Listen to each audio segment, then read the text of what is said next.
Hi, ಎಲ್ರಿಗೂ ನಮಸ್ತೆ. Welcome back to my YouTube channel. And if you're new to my channel, hi, I'm Tejaswini. I usually make vlogs on traveling, lifestyle, food.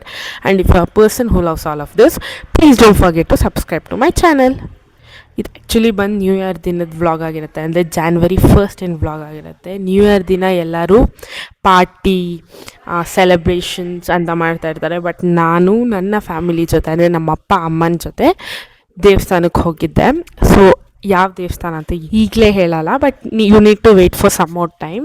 Actually ನಾನು ನನ್ನ cousin, ಅಂದರೆ ನನ್ನ ಚಿಕ್ಕಪ್ಪನ ಮಗಳು ಎಲ್ಲರೂ ಒಟ್ಟಿಗೆ ಹೋಗಿದ್ವಿ.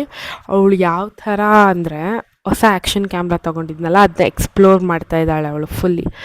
ಆ್ಯಂಡ್ ಆ್ಯಕ್ಚುಲಿ ಈ ದೇವಸ್ಥಾನ ಇರೋದು ಬಂದು ಬನ್ನೇರುಘಟ್ಟದಲ್ಲಿ, ಬನ್ನೇರುಘಟ್ಟ ನ್ಯಾಷನಲ್ ಪಾರ್ಕ್ ಪಕ್ಕದಲ್ಲೇ ಈ ದೇವಸ್ಥಾನ ಇದೆ. ನ್ಯೂ ಇಯರ್ ಆಗಿರೋದ್ರಿಂದ ಬೆಂಗಳೂರಲ್ಲಿ ಇದ್ದಿದ್ದು ಆಲ್ಮೋಸ್ಟ್ 90% ಜನ ಬನ್ನೇರುಘಟ್ಟ ನ್ಯಾಷನಲ್ ಪಾರ್ಕಿಗೆ ಬಂದಿದ್ದರು. ಯಾಕೆಂದರೆ ಅವ್ರ ಮಕ್ಕಳನ್ನ ಅನಿಮಲ್ಸ್ ತೋರ್ಸೋಕ್ಕೆ ಅಂತ ಕರ್ಕೊಂಡು ಬಂದಿದ್ರು. ಏನಕ್ಕೆ ಕರ್ಕೊಂಡು ಬಂದಿದ್ರು ನಂಗೆ ಗೊತ್ತಿಲ್ಲ, I have no idea. But ಅಲ್ಲಿ ಆಗಿದೆ ಟ್ರಾಫಿಕ್ ಜಾಮ್ ಮಧ್ಯೆ ಇವಳು ಅಟ್ಲೀಸ್ಟ್ ಆ್ಯಕ್ಷನ್ ಕ್ಯಾಮ್ರಾ ಇಟ್ಕೊಂಡು ಎಂಟರ್ಟೈನ್ ಆದಲು, ಮಾಡ್ತಾಯಿದ್ಲು ನಮ್ಮ ಜೊತೆ ಎಲ್ಲರಿಗೂ ವೀಡಿಯೋ ಮಾಡ್ತೀನಿ ಅಂತ. ಎಷ್ಟು ಮಟ್ಟಿಗೆ ಟ್ರಾಫಿಕ್ ಇತ್ತು ಅವತ್ತು ಅಂದರೆ 1 ಕಿಲೋಮೀಟರ್ ಹೋಗೋಷ್ಟರಲ್ಲಿ ನನಗೆ ಅರ್ಧ ದಿನ ಕಳೆದಂಗೆ ಆಗ್ತಾಯಿತ್ತು. ಯಾಕಂದರೆ ಅಷ್ಟು ಟ್ರಾಫಿಕ್ ಇತ್ತು ಅವತ್ತು.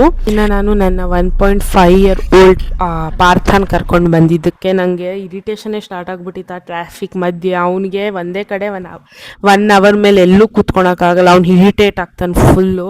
ಇದೆಲ್ಲ ನೋಡಿ, ಆ ಟ್ರಾಫಿಕ್ ನೋಡಿ ನಂಗೆ ತಲೆ ಕೆಟ್ಟೋಗ್ಬಿಟ್ಟಿತ್ತು. ಆ್ಯಂಡ್ ಆ್ಯಕ್ಚುಲಿ ನಾನು ವಾಪಸ್ ಬರಬೇಕಾದ್ರಂತೂ ಇದಕ್ಕಿಂತ ಡಬಲ್ ಟ್ರಾಫಿಕ್ ಇತ್ತು. ದೇವಸ್ಥಾನ ದರ್ಶನ ಮುಗಿಸ್ಕೊಂಡು ಬರ್ಬೇಕಾಗಿ ಡಿಸೈಡ್ ಮಾಡಿಬಿಟ್ಟಿದ್ದೆ, ಎಷ್ಟೋ ಕಿಲೋಮೀಟರ್ ನಡ್ಕೊಂಡೇ ಬಂದುಬಿಟ್ಟಿದ್ದೀನಿ ನಾನು.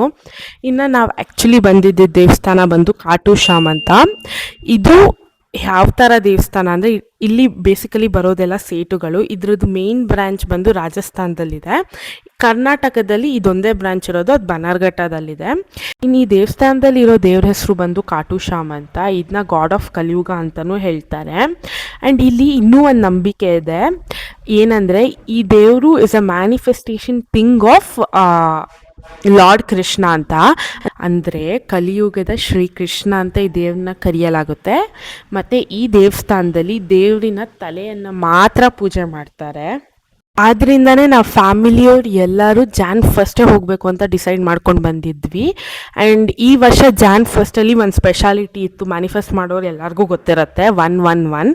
ಸೊ ಅದಕ್ಕೋಸ್ಕರ ಈ ದಿನ ಇಲ್ಲಿಗೆ ಬರಬೇಕು ಅಂತಲೇ ಅಂದ್ಕೊಂಡು ಫ್ಯಾಮಿಲಿ ಜೊತೆ ಬಂದೆ ನಾನು. ಇನ್ನು ಯಾರ್ಯಾರು ಮ್ಯಾನಿಫೆಸ್ಟ್ ಮಾಡ್ತಾ ಇದ್ದೀರಾ ಅವರೆಲ್ಲರೂ ನನ್ನ ವೀಡಿಯೋ ನೋಡ್ತಾ ಇದ್ದೆ. Once in a life time ಈ ದೇವಸ್ಥಾನಕ್ಕೆ ಹೋಗಿ ಇಲ್ಲಿ ಸಿಗೋವಂಥ ಪೀಸೇ ಒಂಥರ ಡಿಫ್ರೆಂಟ್. ಆ್ಯಂಡ್ ಇಲ್ಲಿ ಒಂದು ನಂಬಿಕೆ ಕೂಡ ಇದೆ, ದೇವರು ನೀನೇನಾದರೂ ಒಂದು ಬೇಡಿಕೆ ಇಟ್ಕೊಂಡು ಇಲ್ಲಿಗೆ ಹೋದರೆ ಅದನ್ನ ಯಾವತ್ತೂ ಖಾಲಿ ಕೈಯಲ್ಲಿ ಕಳಿಸಲ್ವಂತೆ ಈ ದೇವರು. ಆ್ಯಂಡ್ ನಮ್ಮ ಅಪ್ಪನೇ ಉದಾಹರಣೆ ಕೂಡ. ಆದ್ದರಿಂದ ನಮ್ಮಪ್ಪ ಇನ್ನೊಂದು ಸತಿ ಈ ದೇವಸ್ಥಾನಕ್ಕೆ ಹೋಗೋಣ ಅಂತ ಹೇಳಿ ಅಷ್ಟು ಟ್ರಾಫಿಕ್ ಇದ್ದರೂ ಕೂಡ ಕರ್ಕೊಂಡು ಬಂದರು. ಯಾಕಂದರೆ ಇಲ್ಲಿ ಏನೇ ಅಂದ್ಕೊಂಡ್ರು ಎಲ್ಲ ವರ್ಕ್ ಆಗುತ್ತೆ ಅನ್ನೋದಕ್ಕೋಸ್ಕರ. ಇನ್ನು ಇದು ಬೇಸಿಕಲಿ ಒಂದು ಸೇಟು ದೇವಸ್ಥಾನ ಆಗಿದ್ದರಿಂದ ಫುಲ್ ಸೇಟುಸೇ ಇದ್ದರು. ಆ್ಯಂಡ್ ಕ್ಯೂ ಕೂಡ ಅಷ್ಟೇ ಇತ್ತು. ಇನ್ನು ಈ ಥರ ಕ್ಯೂ ನಮ್ಮ ಧರ್ಮಸ್ಥಳ ತಿರುಪತಿಲಿ ಇದ್ದರೆ ಮಿನಿಮಮ್ 3 to 4 hours ಆಗ್ತಿತ್ತು ದರ್ಶನಕ್ಕೆ. ಬಟ್ ಇಲ್ಲಿ ಜಸ್ಟ್ 30 minutesಲ್ಲಿ ದರ್ಶನ ಮಾಡ್ಕೊಂಬಂದ್ವಿ. ಯಾಕಂದರೆ ಅವ್ರ ಕಡೆ ಎಷ್ಟು ಡಿಸಿಪ್ಲಿನ್ಡ್ ಡೀಸೆಂಟಾಗಿ ಫಾಸ್ಟಾಗಿ ಮೂವ್ ಆಗ್ತಾಯಿದ್ರು ಗೊತ್ತಾ. ಕೈ ಮುಗಿತಾಯಿದ್ರು. ಅಲ್ಲಿ ದೇವಸ್ಥಾನಕ್ಕೆ ಅಂತ ಇವರು ಬಾಳೆಹಣ್ಣು ಮತ್ತು ಪೇಡ ತರ್ತಾರೆ, ಅದನ್ನ ಲೈನಲ್ಲೇ ಕೊಟ್ಬಿಟ್ಟು ಪ್ರಸಾದ ಇಸ್ಕೊಂಡು ಡೀಸೆಂಟಾಗಿ ಹೋಗ್ತಾಯಿದ್ರು. ನಂಗೆ ತುಂಬ ಇಷ್ಟ ಆಗಿದ್ದು ಒಂದು ಥಿಂಗ್ ಅಂದರೆ ದೇವಸ್ಥಾನದಲ್ಲಿ ಅದು. ಯಾಕಂದರೆ ಕ್ಯೂ ಮಾತ್ರ ನಮ್ಮ ಕಡೆ ಎಲ್ಲ ಜನನ ತಳ್ಳಿದ್ರು ಅವ್ರು ಹೋಗ್ತಾರಲ್ಲ, ಬಟ್ ಇಲ್ಲಿ ಹೆಂಗೆ ಅಂದರೆ ಅಲ್ಲಿ ದೇವ್ರ ಕೈ ಮುಗ್ದು ಬಂದು ಹಿಂದ್ಗಡೆ ಹಾಲ್ ಇದೆ, ಅಲ್ಲಿ ಕೂತ್ಕೊಂಡು ಎಲ್ಲರೂ ಮೆಡಿಟೇಷನ್ ಮಾಡ್ತಾ ಇರ್ತಾರೆ. ನಾವು ಇದನ್ನ ಆ್ಯಕ್ಚುಲಿ ಅಳವಡಿಸ್ಕೋಬೇಕು. ಇನ್ಫ್ಯಾಕ್ಟ್ ನಾನು ನಮ್ಮಮ್ಮನೇ ಅಲ್ಲಿ ದೇವ್ರ ಮುಂದೆ ಎಷ್ಟೊತ್ತೋ ನಿಂತ್ಕೊಂಡಿದ್ವಿ. ಅವ್ರು ಆ್ಯಕ್ಚುಲಿ ಬೈಲೂ ಇಲ್ಲ ನಮಗೆ ಹೋಗಿ ಅಂತ. ಬಟ್ ಅವರು ಸೇಟುಸ್ ಎಲ್ಲ ಎಷ್ಟು ಫಾಸ್ಟಾಗಿ ಮೂವ್ ಆದರು ಅಂದರೆ ನಂಗೆ ಅದು ನೋಡಿ ತುಂಬ ಖುಷಿ ಆಯಿತು. ಆ್ಯಂಡ್ ನಂಗೆ ಏನೋ ಒಂಥರ ಸ್ಯಾಟಿಸ್ಫ್ಯಾಕ್ಷನ್ ಫೀಲಿಂಗ್ ಕೂಡ ಸಿಕ್ತು ಈ ದೇವಸ್ಥಾನಕ್ಕೆ ಬಂದಮೇಲೆ. ಅದನ್ನ ನಾನು ನಿಮ್ಗೆ ಹೇಳಲೇಬೇಕು.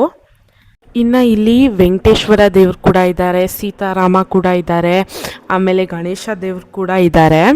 ಇನ್ನು ಇಲ್ಲಿ ಗೋಶಾಲೆ ಕೂಡ ಇದೆ, ಅಂದರೆ ನೀವು ಹಸುಗಳು ಕೂಡ ಕೊಡ್ಬೋದು. ಯಾರ್ಯಾರು ನ್ಯೂಮರಾಲಜಿ ಮತ್ತು ಮ್ಯಾನಿಫೆಸ್ಟ್ ಮಾಡ್ತಾ ಇರ್ತೀರೋ ಅವ್ರಿಗೆಲ್ಲ ಗೊತ್ತಿರುತ್ತೆ, ಹಸುಗೆ ಹುಲ್ಲು ಕೊಡೋದ್ರಿಂದ, ಹಸು ನಮ್ಮ ಕೈ ನೆಕ್ಕೋದ್ರಿಂದ ಅದೆಷ್ಟೋ ಜನ್ಮದ ಪಾಪ ಕರ್ಮಗಳು ತೀರುತ್ತಂತೆ.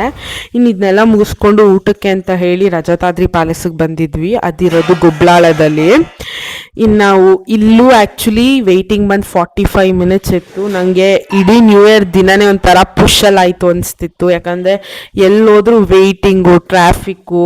ಎನಿವೇಸ್ ಇಷ್ಟೊತ್ತು ವೆಯ್ಟ್ ಮಾಡಿದ್ದಕ್ಕೂ ಒಳ್ಳೆ ಊಟ ಅಂತೂ ಮಾಡಿದ್ವಿ ಫ್ಯಾಮಿಲಿ ಜೊತೆ. ಊಟ ಮಾತ್ರ ಸಖತ್ತಾಗಿತ್ತು. ಆ್ಯಂಡ್ ಇಲ್ಲಿ ಡೆಸರ್ಟ್ ಮಾತ್ರ ತುಂಬ ಚೆನ್ನಾಗಿತ್ತು. ಇದಾಗಿತ್ತು ನಮ್ಮ ನ್ಯೂ ಇಯರ್ ವ್ಲಾಗ್. ನಿಮ್ಗೆ ಏನಾದ್ರು ಇಷ್ಟ ಆಗಿದ್ರೆ ಪ್ಲೀಸ್ ಲೈಕ್ ಮಾಡಿ, ಫಾಲೋ ಮಾಡಿ ಆ್ಯಂಡ್ ಸಬ್ಸ್ಕ್ರೈಬ್ ಮಾಡ್ಕೊಳ್ಳೋದು ಮರಿಬೇಡಿ. ಮತ್ತೆ ಸಿಗ್ತೀನಿ ಒಂದು ಬ್ಲಾಗಿಗೆ. ಬಾಯ್.